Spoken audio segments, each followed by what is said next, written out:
भारत, हर वक्त सच के साथ। नमस्कार, आप देख रहे हैं यू भारत और आपके साथ मैं हूं निशा। बुलेटिन की शुरुआत करते हैं एक नजर हेडलाइंस पर।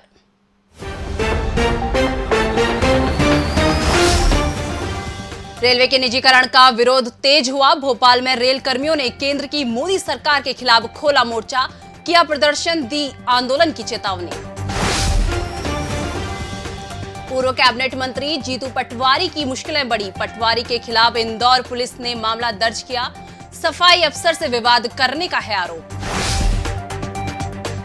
एमपी के चिकित्सा मंत्री विश्वास सारंग ने दिग्गी पर साधा निशाना। दिग्गी के ट्वीट को भावनाएं आहत करने वाला बताया। पीसी शर्मा पर भी कसा तंज। बुरहानपुर जिले में केले की फसल पर वायरस का हमला। कई एकड़ में फैली फसल हुई चौपट। किसान खुद उखाड़ रहे हैं फसल। सरकार से राहत की मांग। घर घर विराजे बप्पा की कल होगी विदाई। ताप्ती नदी किनारे प्रशासन ने किए सुरक्षा के खास प्रबंध।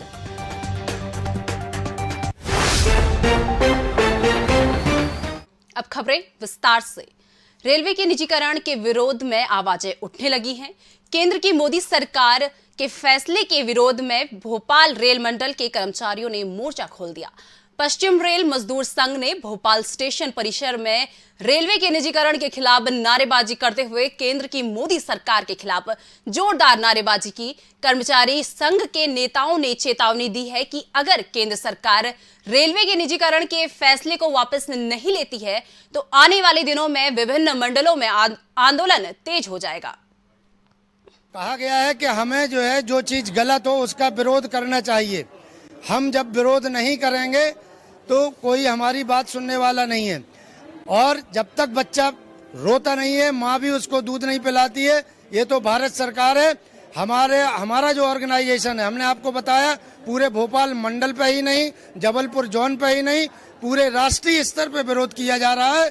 और ऐसा विरोध किया जा रहा है कि इसमें सरकार को सोचने पे मजबूर होना पड़ेगा। जिस तरह की ये नीति अपना रही है रेलवे निजीकरण को लेके कि हर डिपार्टमेंट को रेलवे निजीकरण की ओर बढ़ा दिया है, लेकिन अगर अभी भी प्रशासन और नेता इसको देख के सरकार हमारी नहीं जागती है तो इसके लिए हमारे NFIR और WCRMS सब मिलके एक बहुत प्रचंड और एक भारी विरोध करेंगे, जिसमें हो सकता है कि रेल रोको आंदोलन भी हो सकता है। जिस तरह से हम लोग को उच्च ऊपर स्तरीय आदेश कमलनाथ सरकार में मंत्री रहे जीतू पटवारी की मुसीबतें आने वाले दिनों में बढ़ सकती है। ताजा मामला पटवारी और इंदौर के सफाई कर्मियों के बीच हुए विवाद से जुड़ा है।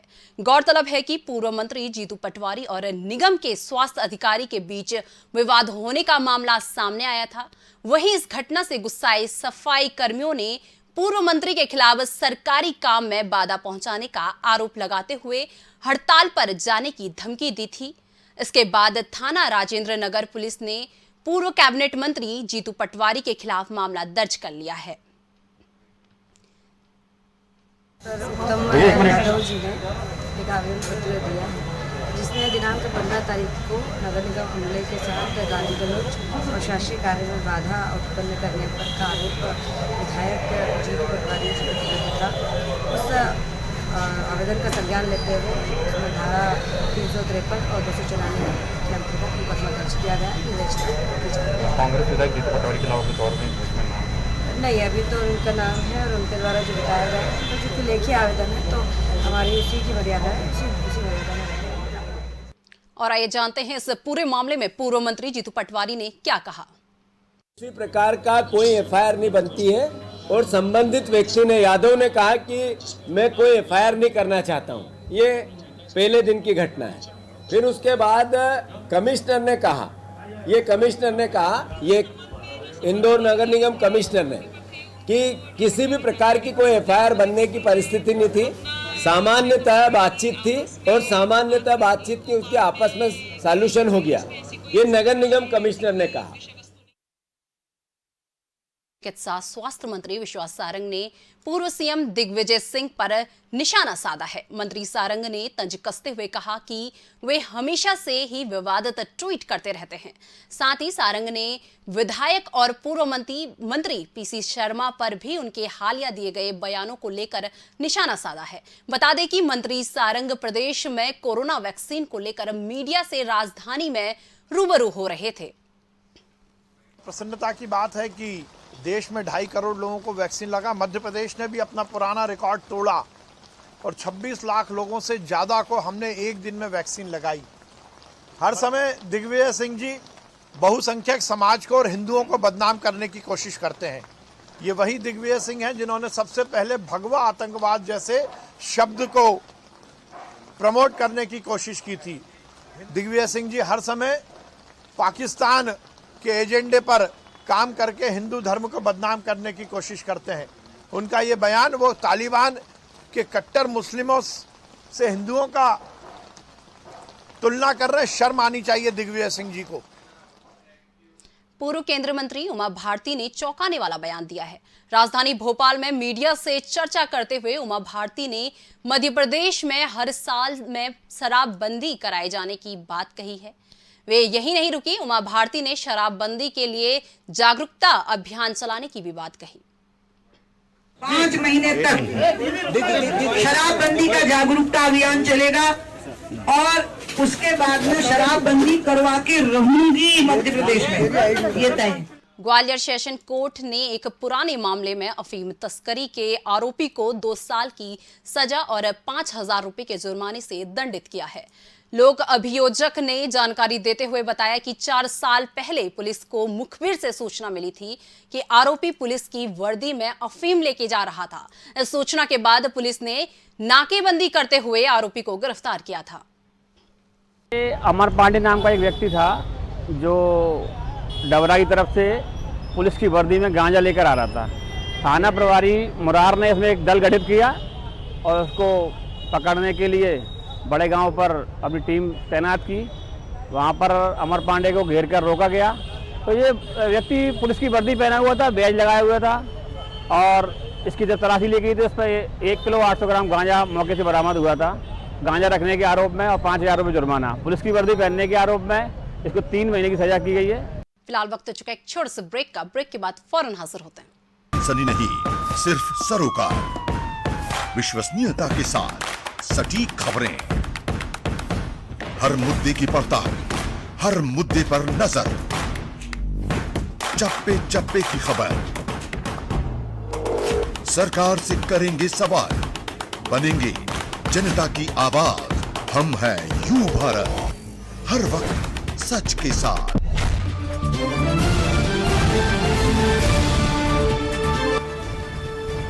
यू भारत यूनाइटेड भारत ये चैनल लॉन्च हो रहा है। मुझे पूरी उम्मीद है कि मध्य प्रदेश और भोपाल और देश के लिए एक चैनल अच्छा साबित होगा और जो जनता में इस टाइम ताई मची है और जो जनता की मूलभूत सुविधाएं जो सरकारें ना दे पाती हैं उसको उजागर करने में ये चैनल और इनकी टीम उसका एक सहारा बन सकेगी। तो मैं इस चैनल के लिए बहुत मुबारकबाद देता हूं। हम हैं यू भारत, हर वक्त सच के साथ।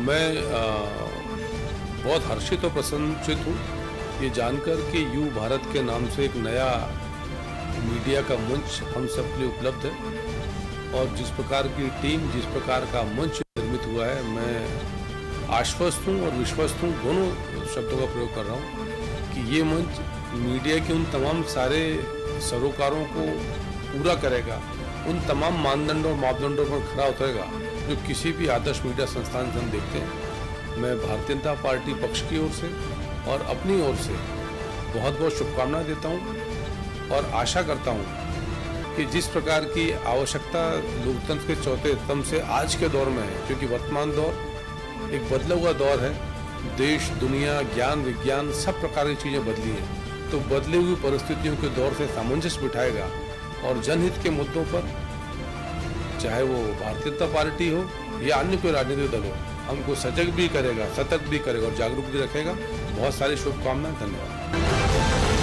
हम हैं यू भारत, हर वक्त सच के साथ। ब्रेक के बाद एक बार फिर से आपका स्वागत है। रुक करते हैं अन्य खबरों का। ग्वालियर से गुमशुदा हुई युवती को पुलिस ने उत्तर प्रदेश के बदायूं से खोज निकाला है और एक युवक को गिरफ्तार किया है। पुलिस के मुताबिक युवती के परिजनों ने अपनी बेटी के लापता होने का मामला दर्ज करवाया था। उसके बाद पुलिस की टीम ने तफ्तीश के दौरान युवती को खोजा है। पुलिस के मुताबिक आरोपी युवती को बहला फुसला कर ले गया था। फिलहाल पुलिस ने आरोपी के खिलाफ मामला दर्ज कर जांच शुरू कर दी है। थाना हजीरा अंतर्गत कल एक दुष्कर्म का मामला दर्ज किया गया है, जिसमें फरियादिया ने आरोपी के ऊपर बंधक बनाकर और दुष्कर्म करने का आरोप लगाया।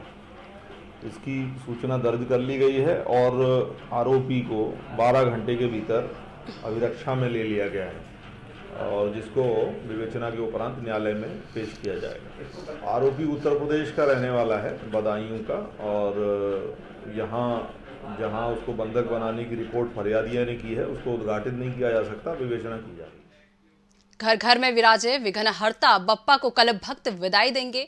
इसको लेकर बुरहानपुर में प्रशासन ने खास इंतजाम किए हैं। यहाँ की ताप्ती नदी पर हर साल मूर्ति विसर्जन के लिए भक्त बड़ी संख्या में पहुंचते हैं, लिहाजा प्रशासन ने घाटों की साफ सफाई के अलावा सुरक्षा का भी खास प्रबंध किया है। गणपति जी का विसर्जन करवाना है और माननीय कलेक्टर साहब और कमिश्नर साहब ने हमें निर्देश दिए। जो ताप्ती का पूरा आया था उसके अंदर जल आ गया है, तो जल आप देख रहे हैं कितना सारा है, इसलिए उसकी साफ़ सफाई करने के हमें निर्देश मिले। उसी प्रकार हम साफ़ सफाई करवा रहे हैं। 50 वर्ष अनुसार साफ़ सफाई कराई जाती है, उसी वर्ष की साफ़ सफाई का कार्य चालू है। जो भक्तगण गणेश जी लेके आएगा उनको परेशानी नहीं हो, इसलिए विशेष करके साफ़ सफाई करवाई जा रही है। इसी तरह राजधानी भोपाल के भदभदा के पास प्रेमपुरा घाट पर बप्पा की प्रतिमाओं का विसर्जन किया जाएगा। मौके का जायजा लिया हमारे संवाददाता विनोद तिवारी ने।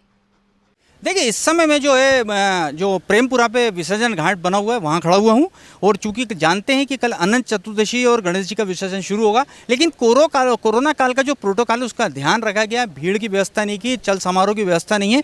मैं आपको दिखाना चाहूँगा, नगर निगम ने गहरा पानी है, इसमें ना जाए इसके लिए एक कुंड का निर्माण किया है। आप देखेंगे किस तरह से इसकी जो लगभग गहराई है वो 15 फीट बताई जा रही है, और आप देखें किस तरह से इसमें तालाब से पानी छोड़ा जा रहा है। और इसी में जो है जितनी भी गणेश प्रतिमा हैं, चूँकि कल अनंत चतुर्दशी है, कल जो है विसर्जन शुरू हो जाएगा, लेकिन उसके पहले यहाँ पूरी सुरक्षा के जो चाक चौबंद इंतजाम किएंगे। मेरे इस तरफ में वीडियो जैसे को दिखाएंगे, इस तरफ पुलिस भी लगाई गई है। पुलिस इसलिए लगाई गई है, कई बार क्या होता है कुछ युवा जो लोग आते हैं विसर्जन के समय जो है पानी में जाने की कोशिश करते हैं, तो उनको रोकने के लिए इन लोग को यहाँ लगाया गया है। साथ ही आप देखेंगे 2 महिला पुलिस की नियुक्ति भी की गई है, क्योंकि कई बार क्या होता है महिलाएं घाट पे जाने की कोशिश की, उनको रोका जाएगा, तो यहाँ इस तरह से सुरक्षा व्यवस्था का इंतजाम किया है। वहीं अपने वीडियो जर्नलिस्ट कहूँगा वो आपको एक चीज़ और दिखाएगा कि हालांकि कल ये समारोह शुरू जरूर होगा, लेकिन उसके पहले देखिए यहाँ सुरक्षा के पूरे इंतजाम किए हैं। अगर मैं लाइफ जैकेट की बात करूँ तो यहाँ पे रखी हुई है, उसके बाद रस्सी की बात करूँ वो रखी हुई है, और जो चेतावनी देने के लिए माइक होता वो भी रखा गया है। अभी फिलहाल यहाँ कोई अधिकारी मुझे नज़र तो नहीं आ रहा है, लेकिन ये स्पष्ट नज़र आ गया है कि जो मूर्ति विसर्जन अब जो शुरू होगा और जो कल से लगातार चल रहा है, उसके लिए नगर निगम ने पुख्ता इंतजाम किए हैं। अब देखना होगा कि जब कल यहाँ मूर्तियाँ आती हैं और जब विसर्जन होगा उस समय यहाँ की स्थिति कैसी रहती है। वीडियो जर्नलिस्ट शक्ति जारिया के साथ विनोद तिवारी, यू भारत, भोपाल।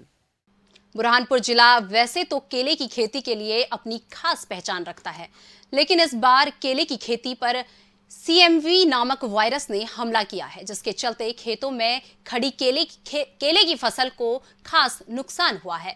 हालात ये है कि बड़ी मेहनत से उगाई गई फसलों को खुद किसान अपने हाथों से उखाड़ने को मजबूर हैं। किसानों की माने तो अंचल में पिछले 1 महीने से लगातार हो रही बारिश के चलते धूप नहीं निकली है।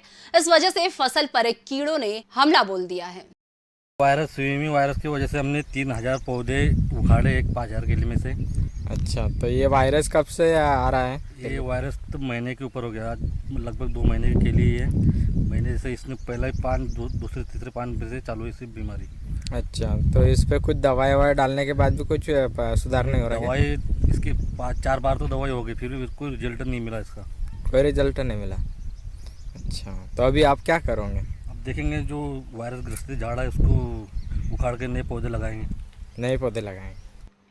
प्रधानमंत्री नरेंद्र मोदी के जन्मदिन के मौके पर जहां देश भर में आयोजन हो रहे हैं, इसी कड़ी में इंदौर के खालसा स्टेडियम में 7100 वर्ग फीट की विशाल रंगोली बनाई गई। रंगोली में पीएम मोदी की मां उन्हें मोदक खिलाते हुए नजर आ रही है। इस रंगोली को देखते हुए बड़ी संख्या में लोग वहां पे मौजूद रहे।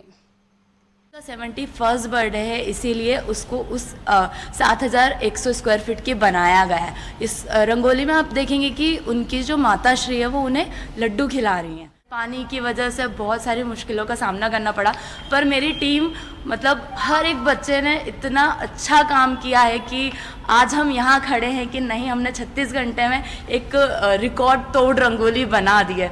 तो मैं अपनी टीम को सबसे ज़्यादा थैंक यू बोलना चाहूँगी कि हर एक के प्रयास से हम यहाँ तक पहुँचे हैं आज। इस बुलेटिन में बस इतना ही, मुझे दीजिए इजाजत, नमस्कार।